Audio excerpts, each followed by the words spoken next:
I was born August the 20th, 1930, to Bill and Fanny Askey Rippey. And 18 months later, my brother Billy Jack was born. I was born in Decatur. Mother and Daddy lived in Fort Worth, but she came from Decatur. We had a great childhood, and Mother and Daddy taught us to be nice and to treat other people nice. And my mother was the life of the party, and Daddy was kind of a somber, quiet man. And Daddy was 29 and Mother was 20 when they married. My grandfather, Askey, came from Alabama. My grandmother came from Mississippi, my grandmother Askey. Grandpa had a car dealership in Decatur, and during the Depression, Mother said she remembers him standing outside over a barrel burning car notes because he knew he was never going to get the money back that those people had put down for a car. And then my grandpa Rippey was from Tennessee, and my grandmother was from Tennessee or Kentucky. I think my grandmother must probably had money because she came from a long family of doctors and people, kind of prestigious people. But she was a quiet little lady, and she had a stroke when I was about 6. And I don't ever remember her doing a lot of things. My brother and I would go up in the summer and stay with them, and of course Grandpa was so glad because he stayed home and took care of her all the time. But he was kind of a fun grandpa. He sang songs and taught us stuff to do, but it gave him an opportunity to get out, go up to play bingo or whatever they played at the closest place to them. Mother and Daddy moved to the Riverside, or Oakhurst and Riverside area, and we were raised there. Daddy worked for Bealey Mills, and at first he was in the factory, and then he became a salesman. My mother was a housewife, but she was one of the few mothers who worked sometimes. She candled eggs. There was kind of like a candle there, and they held them up to make sure there was no chicken in there. And she didn't always tell people she did that because it kind of seemed beneath her. But she did it anyway. And she must have gone early because she was home by the time my brother and I got home. And she was always a room mother, and she'd come sometimes fix our lunch, and we'd eat lunch in the car. And the principals all liked her because she did all kinds of stuff for them. So she got by with a lot of stuff. Anything you wanted, she was there, and it never changed all through the years. And I said when my daddy died, she'd probably set up a cafe between my brother and I so we could come and eat all the time. Daddy was he was gentle. He was kind of, I don't ever remember him getting mad, but I'm sure he did. And one time my brother and I decided it would be fun to throw rocks at cars. And we hid in the ditch across the street, and that road was seldom traveled on. And we waited and waited, and finally this white car came by, and we jumped up and threw rocks. The man stopped, got out. It was Daddy. And I don't know what he said or did, but that was our last venture in throwing rocks. She was in PTA. She was very active in PTA, and then anytime she drove. That was an unusual thing back in the 30s. Most women did not drive then, but Mother drove, and Daddy was the salesman, so we had a car most all the time. We had a phone, which was real unusual. So Mother drove her friends around, and she and Daddy played 42 all the time. My brother nor I, either one, ever learned to play 42. Daddy made a good living, and we didn't have anything because nobody else had anything. We didn't know what we didn't have. You didn't require a lot of things. Everybody had a bicycle, and everybody was outside playing all the time, and we played games that didn't require objects. You could just, we played Red Rover, we threw stuff over the house, we chased around the house. everybody was outside all the time. You came in to eat lunch, and you came home for supper. And then you went back outside. My grandparents had a farm, and they had cows, and then they had a garden, and Daddy had a garden. So, and we didn't have a lot of needs. It's use it up, wear it out, make it do, or do without. And that was our philosophy. And I've passed that on to my kids, because they're about like I am with saving stuff.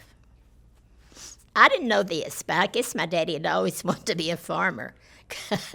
And so he found some land out on Precinct Line Road, 104 acres, and he bought it. And he made a yearly payment in October. And the 1st of October, he'd begin to get real nervous. And then after he paid it, then he was all right for another 11 months. It was 3 miles north of the Grapevine Highway. And there's a windmill there now. It was a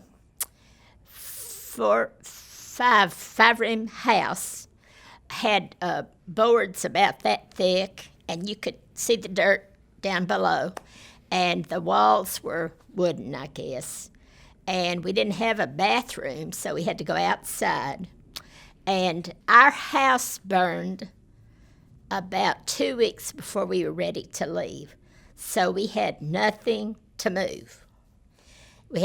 People gave us showers, they gave us stuff to live with, but Mother and Daddy said it was like starting all over, only this time they had teenagers.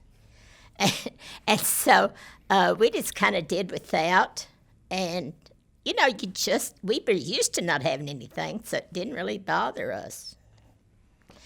But Daddy still had a job in town. He never did stop working. He just kind of farmed on the side. And we had a dairy out there. My brother and I did the cows in the afternoon. He and Daddy did them in the morning.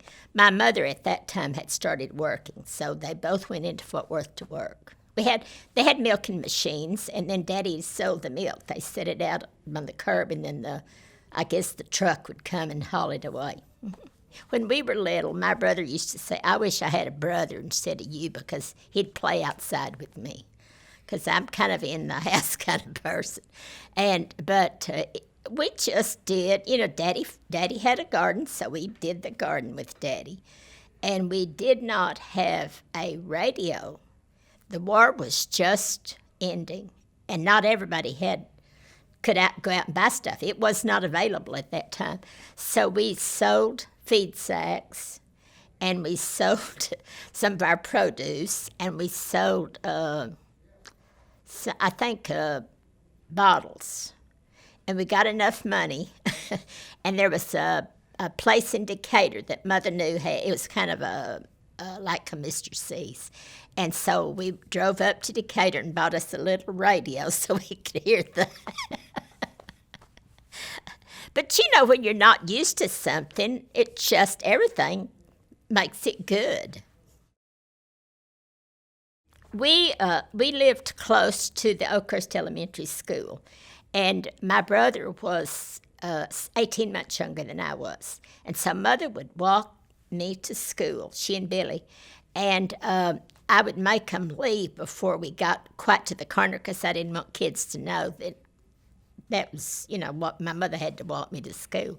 But we went all through Oakhurst Elementary, and then we went to, at that time, Riverside did not have a junior and senior high school.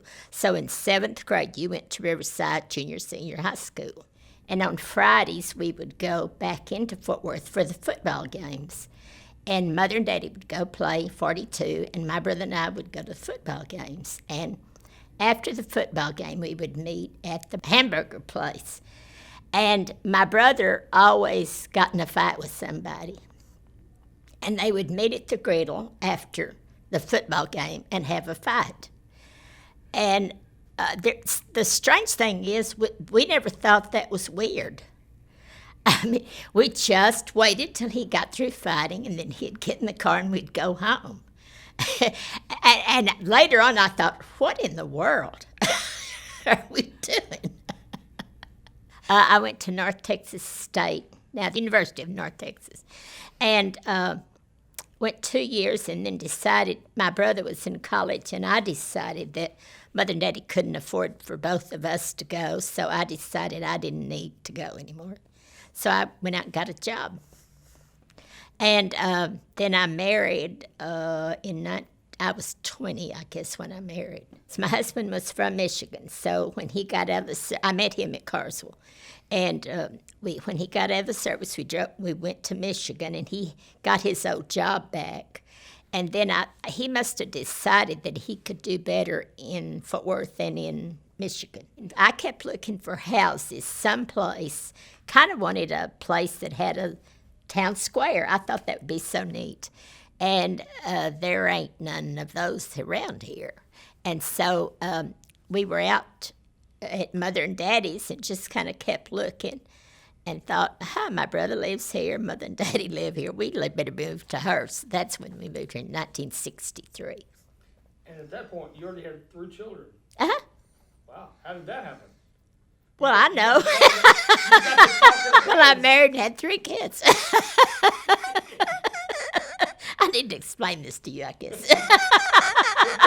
We were living in Fort Worth. I got pregnant pretty soon after I married, so we had Debbie, and then we moved to Michigan. And then when we got back to Texas, then I had Finette, and then we moved to Haltom City, and I had Craig. When we first came to Hurst in 1963, all of the activity was down on Highway 10. There was a shopping mall down there, and there's a Piggly Wiggly and a shoe store and one of the, I don't think it was Myers or Mitchell's. It was a small store. There was anything you wanted down there. There were some things on Pipeline. Jack Clark's was there. The kids used to hang out there.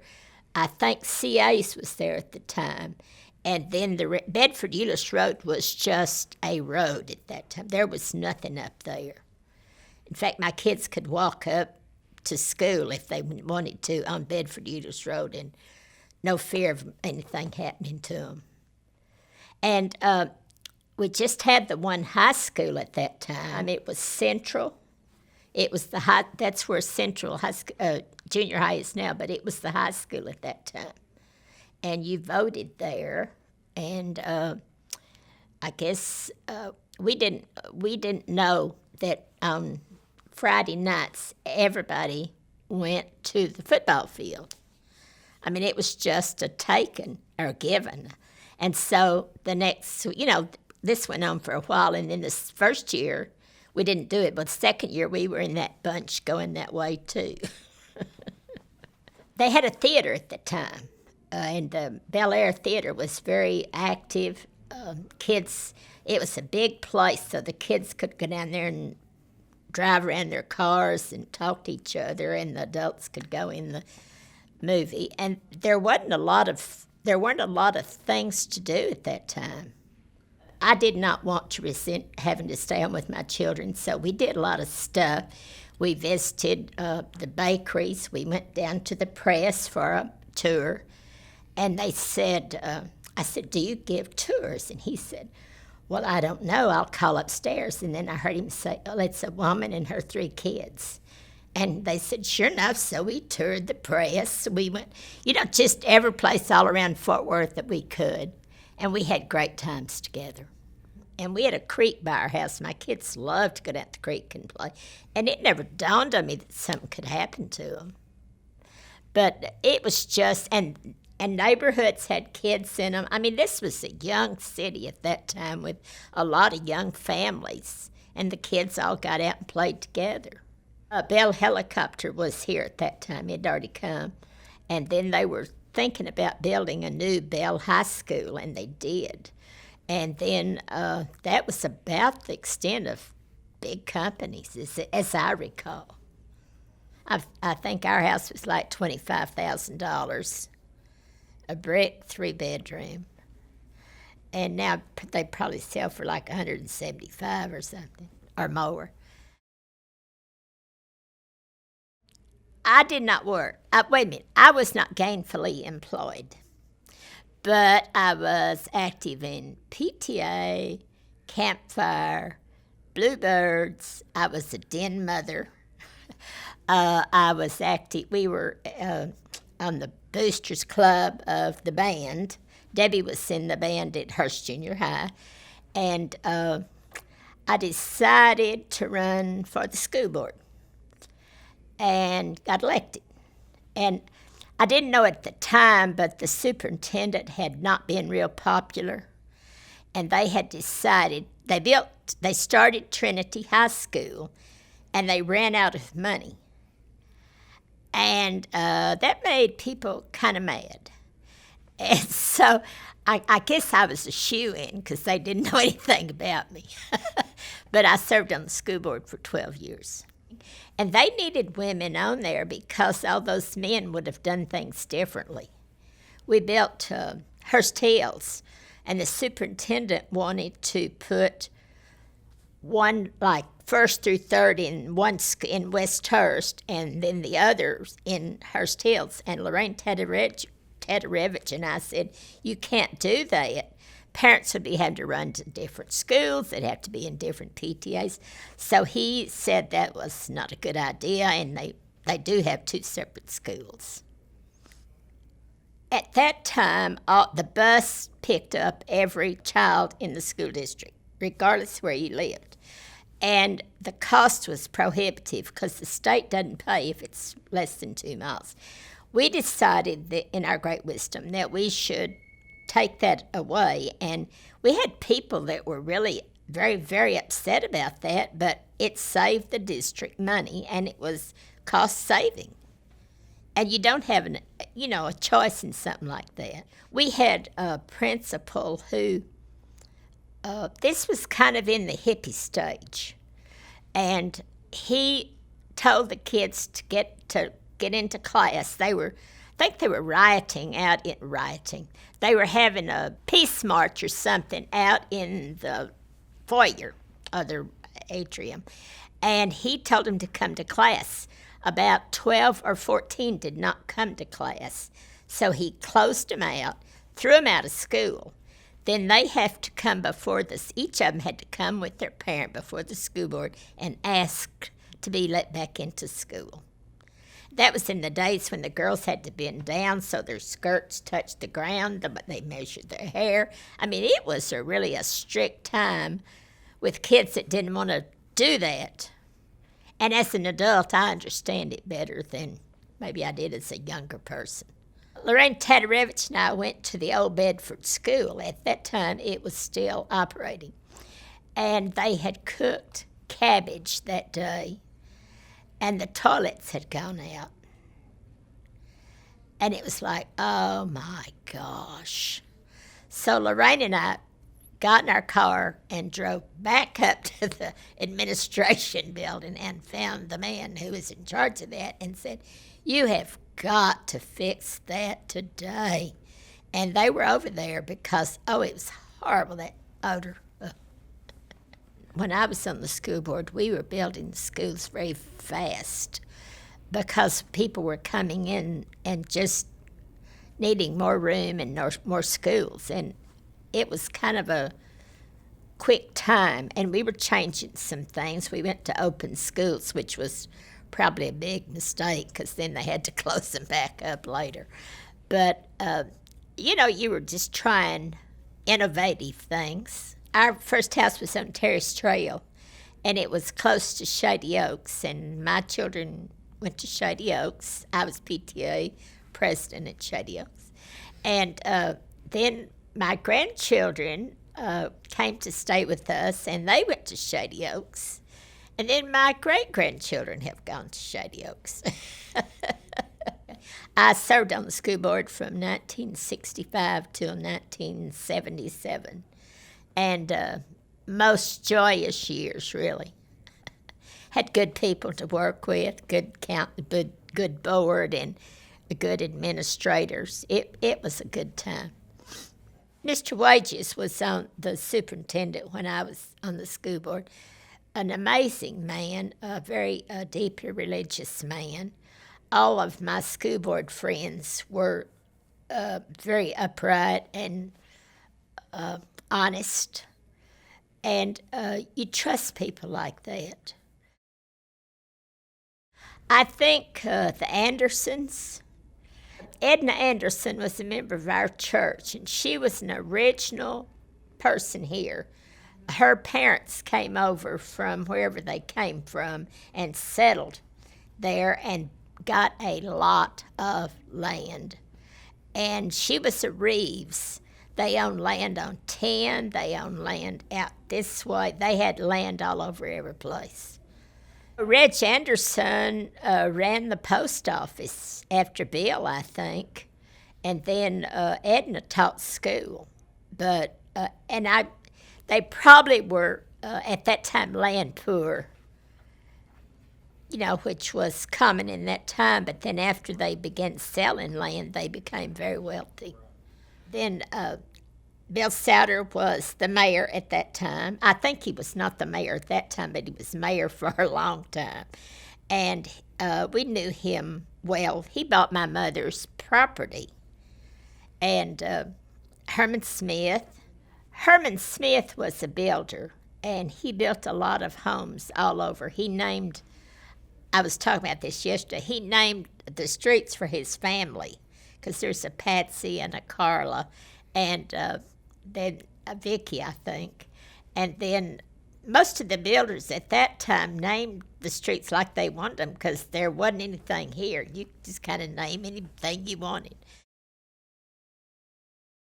My friend Gwen Swearingen's husband, Charles, was on the city council, and she said, Richard Ward is not going to run for his place. He's going to run for mayor, and why don't you run? And I thought, okay, so I did. And I had a friend who said, I was going to run, but you beat me. And I said, well, go ahead and run. I don't care, So he did, and I beat him.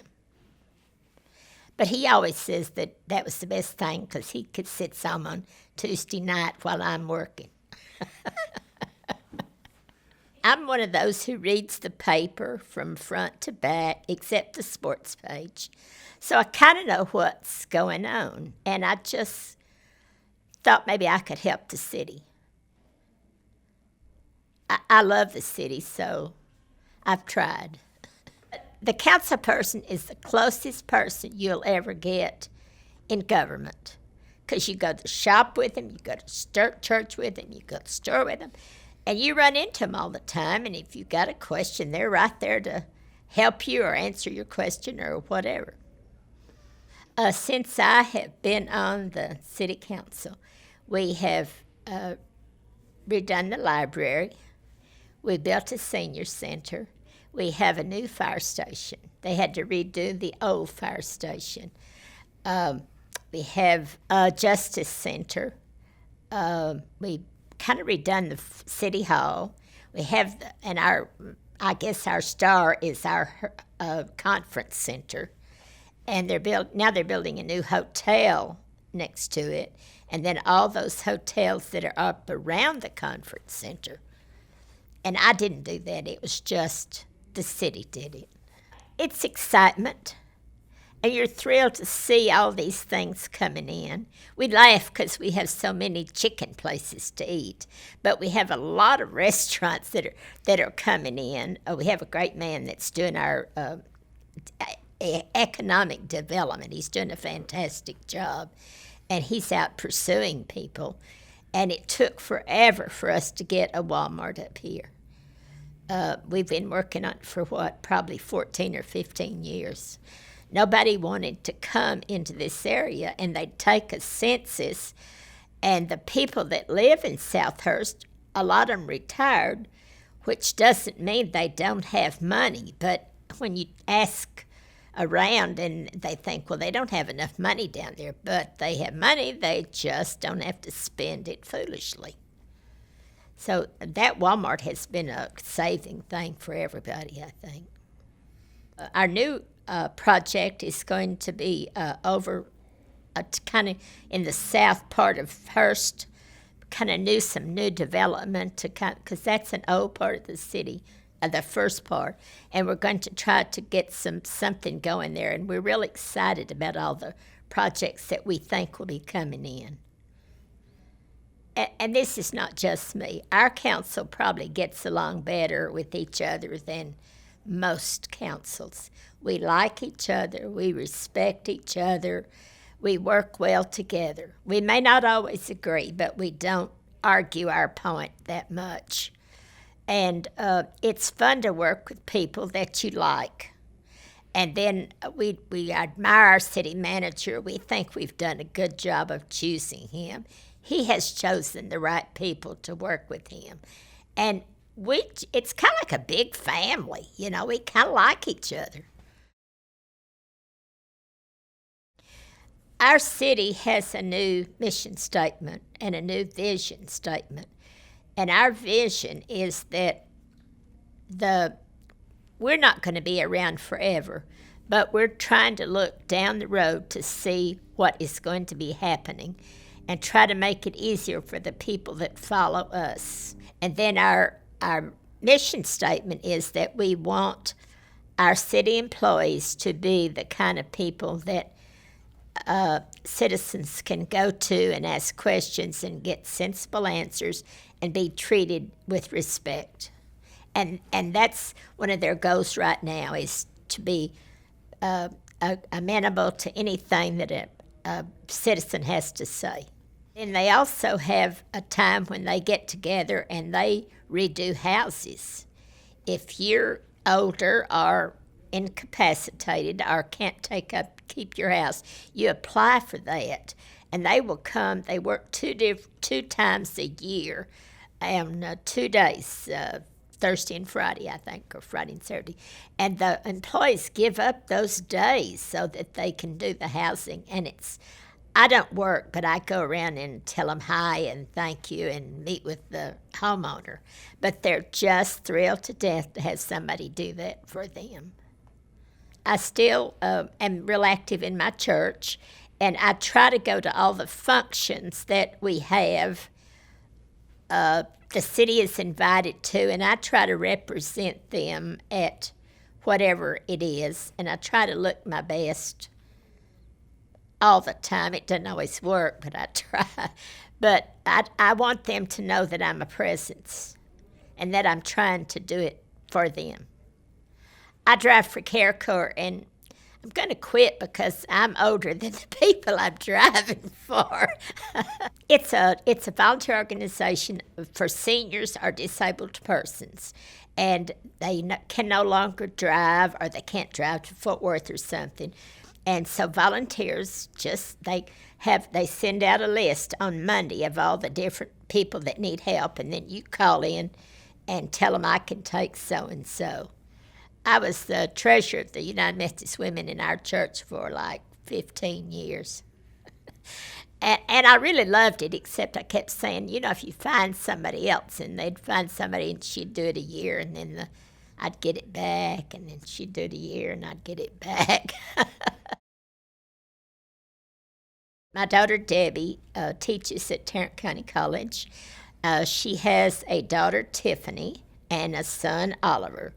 Tiffany has 4 children, and then my daughter Finette is single, and she retired from the Defense Department. She worked for the Department of Defense as a teacher, and she went to Germany and Japan and Washington, D.C., and when she retired from the Defense Department, she was head of their distance learning program.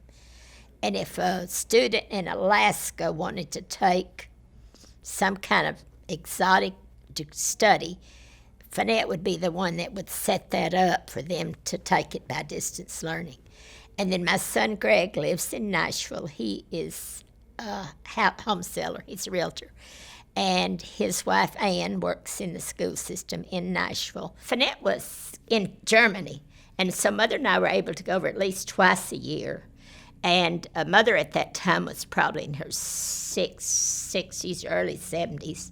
And we went to Germany, and then we went to all the countries around there, and then we took the ferry across to England and went through Scotland. One Christmas, I flew over, and Finette and I went to Egypt.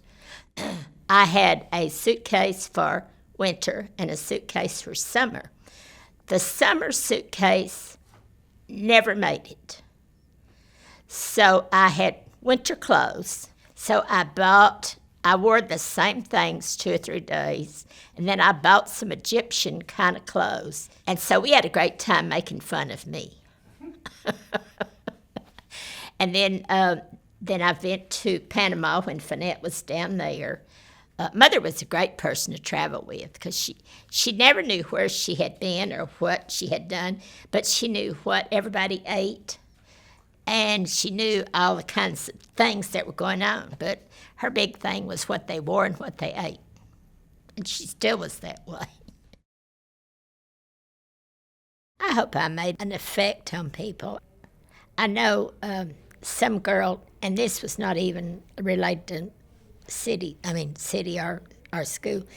When I was divorced, she said, if Miss Welton can get through it, I can too, which was kind of nice. But I hope I've made some effect on people. I've always felt welcome here. I really have. And we know a lot of people. You know, if you live in a place 50 years, you ought to know a few people. I love this city, I really do.